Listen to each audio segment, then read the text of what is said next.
بادشاہ نے کانچ کے ہیرے اور اصلی ہیرے ایک ہتھیلی میں ڈال کر اعلان کیا ہے کوئی جوہری جو کانچ اور اصلی ہیرے الگ کر سکے۔ شرط یہ تھی کہ کامیاب جوہری کو منہ مانگا انعام اور ناکام کا سر قلم کر دیا جائے گا۔ درجن بھر جوہری سر قلم کروا بیٹھے کیونکہ کانچ کے نقلی ہیروں کو اس مہارت سے تراشا گیا تھا کہ اصلی کا گمان ہوتا تھا۔ ڈنڈورا سن کر ایک اندھا شاہی محل میں حاضر ہوا، سلام کے بعد بولا کہ میں وہ ہیرے اور کانچ الگ الگ کر سکتا ہوں۔ بادشاہ نے تمسخر اڑایا اور ناکامی کی صورت میں سر قلم کرنے کی شرط بتائی۔ اندھا ہر شرط ماننے کو تیار ہوا۔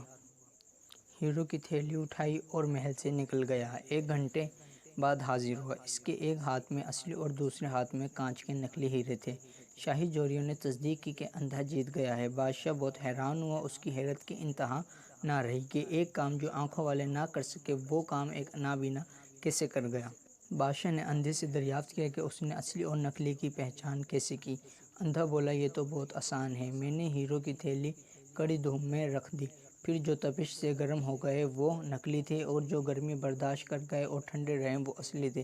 بادشاہ نے اندھے کے علم کی تعریف کی اور انعام کرام سے نواز کر رخصت کیا۔ اندھے کی رخصتی کے ساتھ ہی میرا غصہ، میری انا اور میرے دماغ کی گرمی بھی رخصت ہو گئی۔ مجھے سمجھ آ گئی کہ برداشت، نرم مزاجی، حلیمی، متانت اور محبت انسانیت کی معراج ہے۔ جو گرمی حالات کو سہ گیا وہ ہیرا، جو نہ سہ سکا وہ کانچ۔